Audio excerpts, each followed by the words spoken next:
요즘에 우리 교회가 스가랴서를 묵상하고 있는데, 구약의 스가랴서는 구약의 계시록이라고 불려지는 선지서입니다.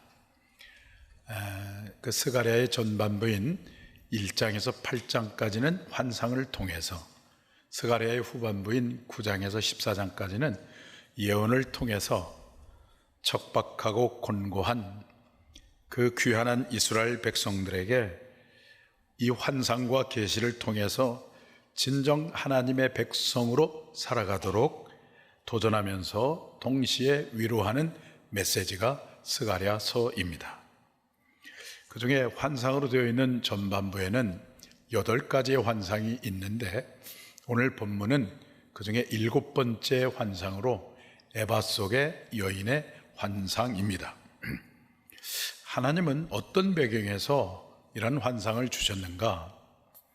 유대인들이 마땅히 섬겨야 할 하나님을 섬기지 아니하고 섬기지 말아야 할 우상을 숭배하고 타락한 까닭에 하나님께서는 그들을 이제 진노하셔서 바벨론에 70년 포로가 되게 했습니다. 시대가 바뀌어져서 이제 바벨론에서 페르시아가 세계를 지배하는 제국이 되었을 때, 그 페르시아의 고레스라고 하는 왕이 칙령을 내려서 유대인들을 귀환 명령을 내립니다. 그래서 BC 538년도에 유대인들이 1차, 2차, 3차에 걸쳐서 귀환을 했는데 538년에 1차적으로 귀환을 합니다. 귀환한 이스라엘 백성들은 부푼 그런 꿈과 기대를 가지고 귀환하기만 하면 무너졌던 성전은 재건되어지고 이스라엘은 회복이 될 것이라고 하는 그 꿈을 가지고 있었는데, 귀환한 유대 공동체 성도들의 삶은 녹록하지 않았고 핍절하고 곤고했으며, 사마리아 사람들의 방해 때문에 성전을 재건한 지 2년 만에 중단되고 말았습니다. BC 536년에서 520년까지 중단된 채 무려 16년 동안 성전은 방치되고 있었습니다. 그때 이 하나님께서 스가랴 선지자의 오늘 본문의 에바 환상을 통해서 욕심에 가득한 이스라엘을 책망함과 동시에 진정한 희망이 무엇인가를 보여주고 있습니다. 에바 환상을 통해 이스라엘을 책망하며 동시에 희망을 주는 말씀은 이스라엘에게만 주는 말씀이 아니라 오늘을 살아가는 오늘 우리에게도 주시는 책망의 말씀이고 동시에 희망의 말씀입니다. 에바 속 여인의 환상을 통해서 우리가 받아야 할 책망이 있다면 우리도 아프지만 달게 받고 동시에 진정한 희망을 보는 시간이 되기를 바랍니다.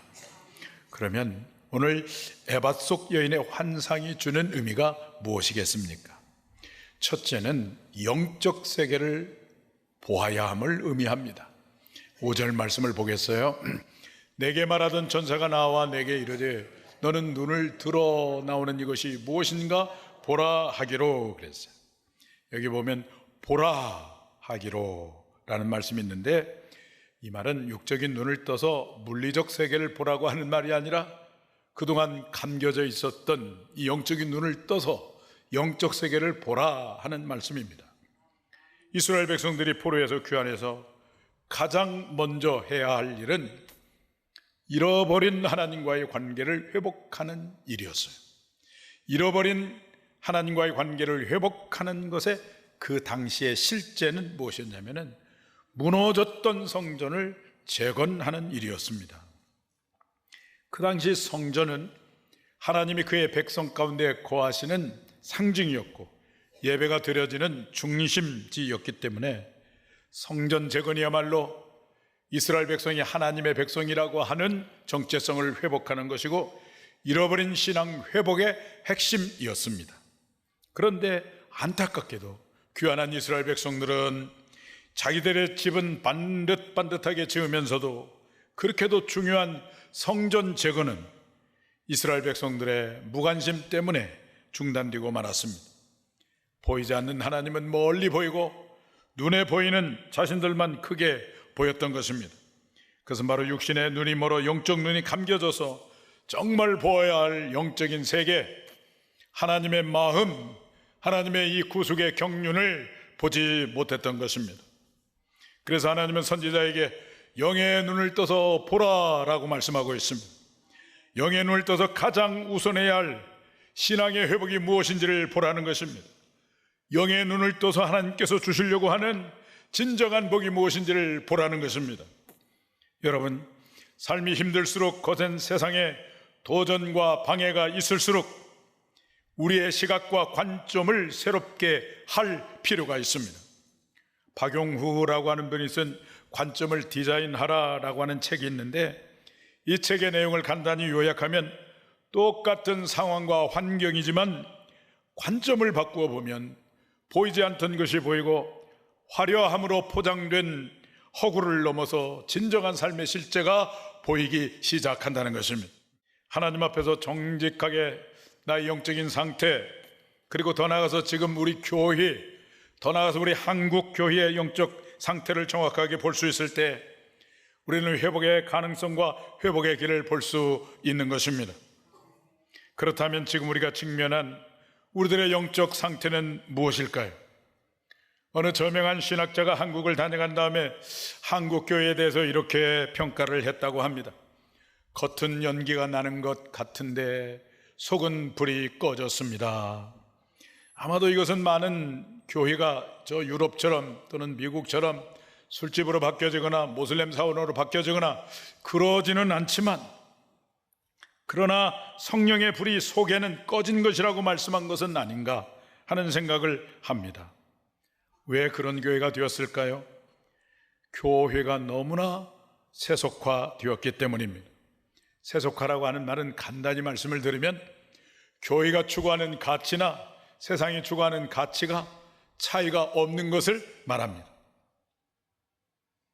지금부터 처음의 교회, 2000년 전의 교회는 세상과 가치가 너무나 달랐어요. 수많은 핍박을 받았지만 그러나 무시당하지 않았어요.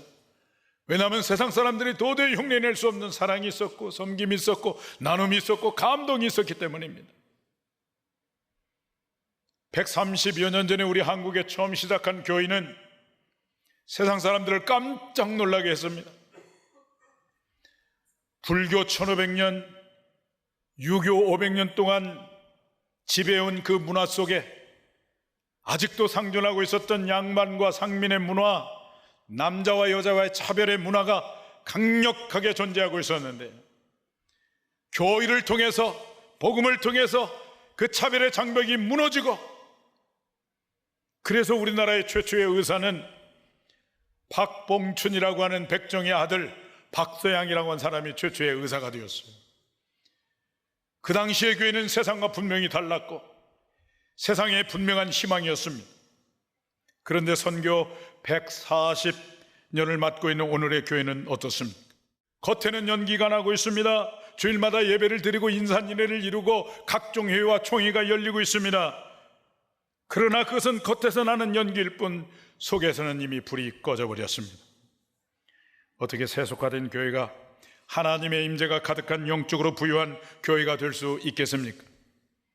잃어버린 하나님과의 관계를 회복하고 성령의 온전한 다스림을 받는 것입니다.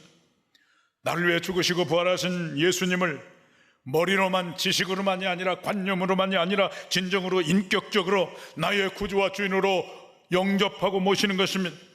그래서 주인이 바꾸어진 삶을 살아가는 것입니다. 나의 주인이신 주님께서 하라고 하는 것은 열심히 하려고 노력하고 하지 말라고 하는 것은 하지 않도록 노력하며 살아가는 것입니다. 거기에서부터 우리의 영적인 눈이 열리기 시작하는 것입니다. 나 중심에서 역사와 세상을 바라보던 것이 이제 하나님 중심에서 역사와 세계를 보기 시작하는 것입니다. 이것이 영적 눈이 열리기 시작한 실제인 것입니다. 이렇게 영적인 눈이 열리면 우리의 가슴 속에 분명한 삶의 우선순위가 정해져요. 그 우선순위가 무엇일까요? 우리의 주님께서 마음과 목숨과 뜻을 다하여 주 너희 하나님을 사랑하고 내 이웃을 내 몸과 같이 사랑하라라고 하는 계명을 주셨는데, 그 하나님을 사랑하고 이웃을 사랑하는 것에 표현하는 실제가 뭐냐면은 예배입니다. 그 예배를 우리는 생명처럼 여기게 되는 거예요. 영의 눈이 열리고 주인이 바뀌어지고 하나님 관계가 바르게 정립되어져 있고 성령의 다스림을 받게 되어지면 예배가 목숨처럼 소중하게 여겨지는 것입니다. 영혼을 섬기고 세우는 사역을 금보다도 더 귀하게 여기는 것입니다. 그리고 각자에게 주신, 하나님께서 여러분에게 주신 일상의 삶을 소중하게 여기고 집중하며 살아가는 것입니다. 사랑하는 여러분, 믿음의 눈을 떠서 오늘의 영적 세계를 보시기를 바랍니다. 하나님의 임재가 떠난 세속화의 시대 속에서 우리 교회와 우리 성도님이 하나님과 분명한 관계를 정립하고 성령 충만하셔서 영의 눈이 떠져서 나 중심이 아니라 하나님의 중심으로 하나님의 세계를 바라봄으로 하나님께서 지으신 원래의 형상을 회복하고 하나님의 백성됨의 진정한 복을 누리는 여러분 모두가 되기를 주님의 이름으로 축원합니다. 에바 속 여인의 환상이 의미하는 것이 무엇일까요? 첫째는 영적 세계를 보아야 함을 의미합니다. 둘째는 물질에 대한 탐욕으로 신앙 타락을 의미합니다. 7절 말씀을 다 같이 보겠습니다. 이 에바 가운데는 한 여인이 앉았느니라 하니 그때 둥근 납 한 조각이 들리더라. 그래서 에바라고 하는 의미는 쌀을 담는 뒷박 또는 말, 또 다른 말로 뒤주, 이런 뜻입니다. 근데 그 에바 속에 누가 앉아 있습니까? 한 여인이 앉아 있어요. 근데 성경에서 여인은 대개 무엇을 상징하는 의미가 있냐면은 교회와 성도를 의미하거든요. 근데 그 쌀독 속에 여인이 앉아 있다, 이 말은 교회가 앉아 있다는 거예요. 교회가 왜 앉아 있어요? 쌀을 퍼먹기 위해서 앉아 있는 것입니다. 이것은 구약 교회인 그 당시 이스라엘이 물질의 탐욕으로 인하여 타락한 모습을 보여주고 있는 환상입니다. 여러분, 물론 물질은 우리에게 너무 필요하지요. 물질이 없으면 얼마나 불편합니까? 우리가 땀 흘려 일하고 수고하는 이유도 물질 때문에 그러는 거 아니겠어요? 여러분, 땀 흘려 수고한 그 결과, 그 대가가 여러분에게 꼭 있어지기를 축복해요. 물질의 축복도 받기를 바랍니다. 물질은 선한 것도 아니고 악한 것도 아니에요. 그 물질이 있어야 우리가 선교도 하고 또 하나님이 기뻐하는 일을 할 수가 있습니다. 그래서 물질을 잘 관리하고 잘 사용하고 하나님의 이름과 영광을 위해서 잘 사용하는 것은 너무나 우리에게 필요한 거예요. 그러나 우리가 물질을 집착하고 사랑하는 순간에, 그 순간에 물질은 나의 신이 되고 나는 물질의 지배를 받게 되어지고 내가 믿는 하나님은 섬김의 대상이 되는 것이 아니라 이용의 대상이 되어지고, 그러면서 우리의 신앙은 타락하고 무너지기 시작하는 것입니다. 그래서 사도 바울은 디모데전서 6장 10절에 이렇게 말씀하셨어요. 다 같이 보겠습니다. 돈을 사랑함이 일만하게 뿌리가 되나니 이것을 탐내는 자들은 미혹을 받아 믿음에서 떠나 많은 근심으로써 자기를 찔렀도다. 그랬어요. 돈을 사랑함이 뭐의 뿌리가 된다고요? 일만하게 뿌리가 된다, 이렇게 말씀합니다. 돈은 잘 우리가 열심히 벌어서 땀 흘려 수고해서 벌고 잘 관리하고 잘 사용해야 돼요. 근데 돈을 사랑하는 순간 돈은 우리의 뭐가 된다고요? 신이 돼버려요. 만몬이 돼버려요. 그 순간에 우리는 물질의 지배를 받게 돼요. 지배를 받게 돼요. 그 순간에 우리는 하나님을 예배의 대상이 아니라 이용의 대상으로 하나님을 삼게 되어지고 우리의 신앙은 타락하기 시작하는 것입니다.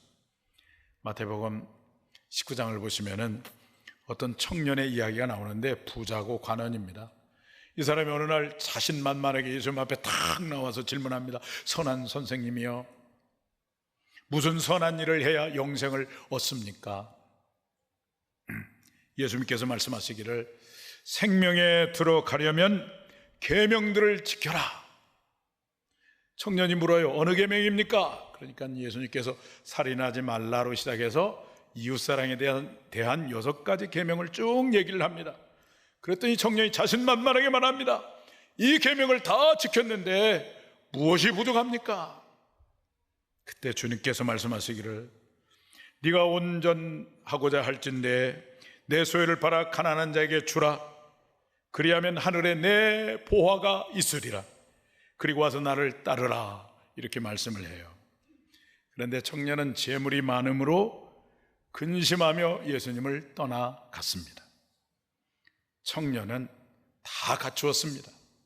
신앙 연륜도, 직분도, 성경 지식도, 신앙적 열정도 다 갖추고 있어요.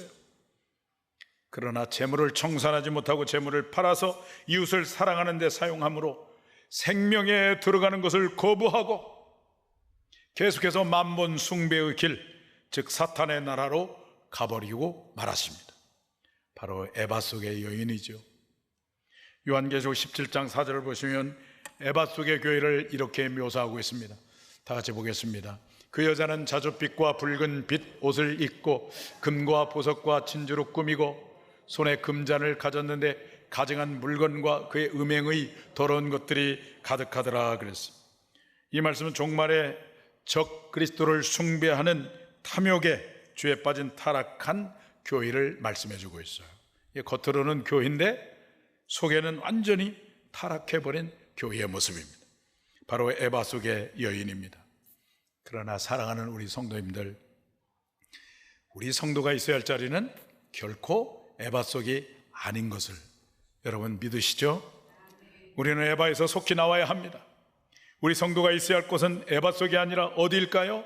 바로 주님 품 안입니다. 주님 품 안에 거하시기를 축복합니다.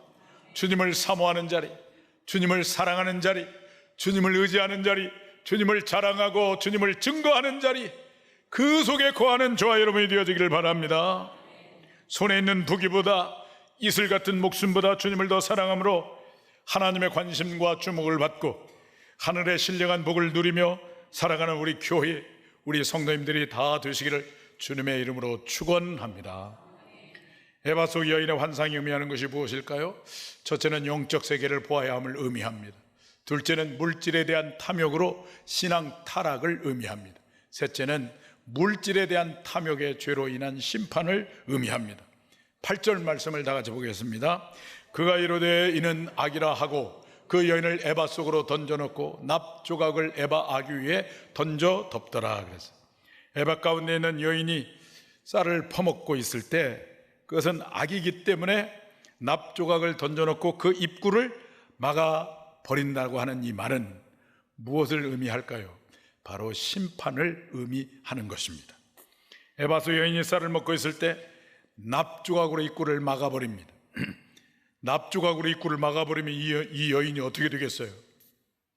숨을 쉬지 못하고 죽어버리지 않겠습니까? 납으로 한번 닫힌 에바 입구는 다시는 열리지 않습니다. 이것은 물질에 대한 욕심 때문에 타락함으로 왜 이스라엘이 멸망을 하게 되고 바벨론의 포로가 되었는가를 설명하는, 깨닫게 해주는 환상인 것입니다. 요한계시록 18장 12절을 보시면 종말에 타락한 교회가 거래하는 물품을 말해주고 있는데 한번 보겠어요? 그 상품은 금과 은과 보석과 진주와 세마포와 자주옥감과 비단과 붉은 옥감이요 각종 향목과 각종 상아 그릇이요 값진 나무와 구리와 철과 대리석으로 만든 각종 그릇이요 이렇게 말씀하고 있어요. 그런데 13절을 보시면은 특이한 물품이 소개되고 있는데 어떤 물품이 소개되고 있냐면 사람들의 영혼이라고 하는 물품이 소개되고 있어요. 사람을 돈을 주고 사고 파는 거예요. 요한계시록이 기록될 당시에 강력한 세계를 지배하던 제국은 로마였는데 그 당시에 로마는 만국을 미혹하게 한다고 그랬어요. 자기가 지배한 나라를 우상을 숭배하게 해서 그들을 미혹한 다음에 로마가 점령한 피지배 민족을 포로로 삼아가지고 로마로 끌고 와요. 그리고 그들을 노예로 삼아요. 그 당시에 로마의 인구가 7천만 명쯤 되었는데 노예들이 3천만 명쯤 되었다고 해요. 근데 노예들을 돈 주고 사고 팔거든요. 하나님의 형상으로 창조된 소중한 사람을 물건처럼 사고 팔 정도로 음녀 바벨론이 타락한 것입니다. 그런데 하나님은 종말에 그와 같은 음녀 바벨론을 심판한다는 거예요. 에바 속에 있는 여인을 납조각으로 입구를 막아버리는 것처럼 그걸 심판한다는 거예요. 그래서 짐승과 사탄이 관한 영원한 불못에 던져서 완전하고 완벽하고 최종적 심판을 하십니다. 에바 속에 있는 여인에게는 7가지가 없어요. 첫째는 뭐가 없을까요? 납으로 입구를 딱 막아버렸으니까 빛이 없어요. 빛 대신 주님이 없어요.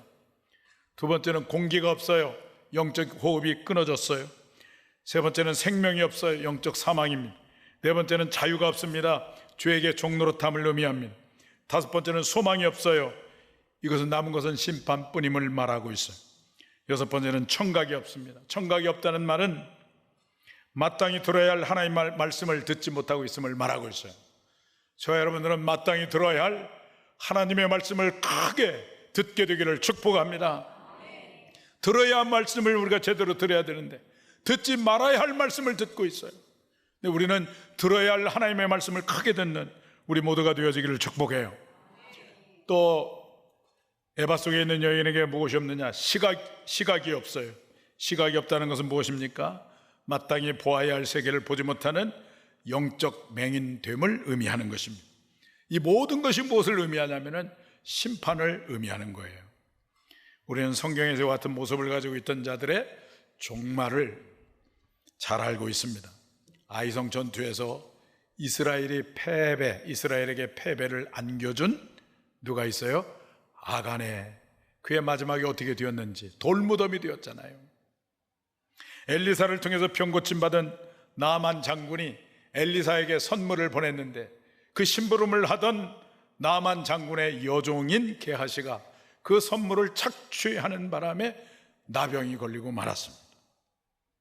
하나님보다는 사람들의 평판이 더 중요했던 삶을 살다가 비참한 최후를 맞이했던 사울, 은 30에 주님을 팔아먹었다가 자살로 인생을 끝낸 가룟 유다, 교회에 인정받기 위해서 자신의 재산의 절반을 드리고 전부를 드렸다고 거짓말을 하다가 하나님의 심판을 받고 즉사했던 초대교회의 아나니아와 삽비라, 이런 사람들이 성경의 역사 속에서 물질 탐욕의 종말이 어떠한가를 우리에게 교훈하고 있는 것입니다.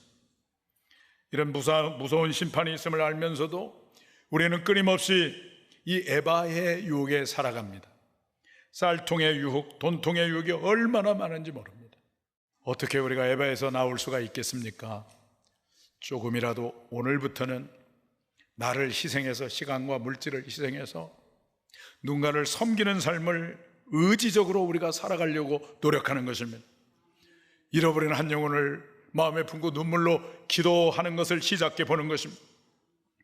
그 섬기는 것을 이벤트처럼 하지 말고 지속적으로 해보는 것입니다. 목장과 교회를 위해서, 교회 학교의 아이들을 위해서, 우리 교회의 육신의 질고로 인하여 고통받고 있는 우리의 환우들이 얼마나 많은지 모릅니다.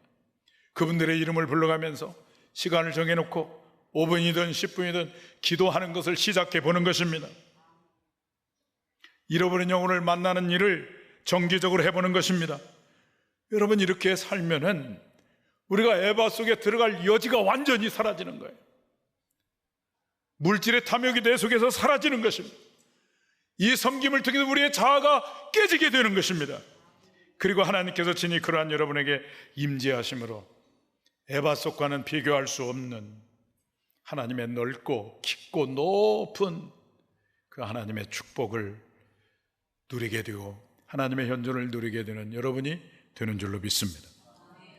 오늘 스가랴 선지자를 통해서 주시는 말씀은 그 당시에 타락한 이스라엘에게 주신 말씀이지만 동시에 오늘을 살아가는 우리에게 주시는 말씀입니다. 오늘 이 말씀을 우리가 듣기가 힘들었을지 모르겠어요.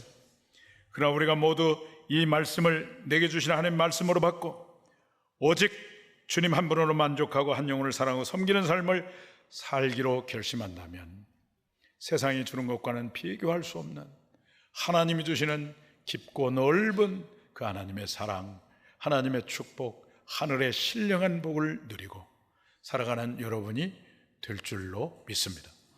이와 같은 축복이 여러분 모두에게 임하기를 주님의 이름으로 축원합니다.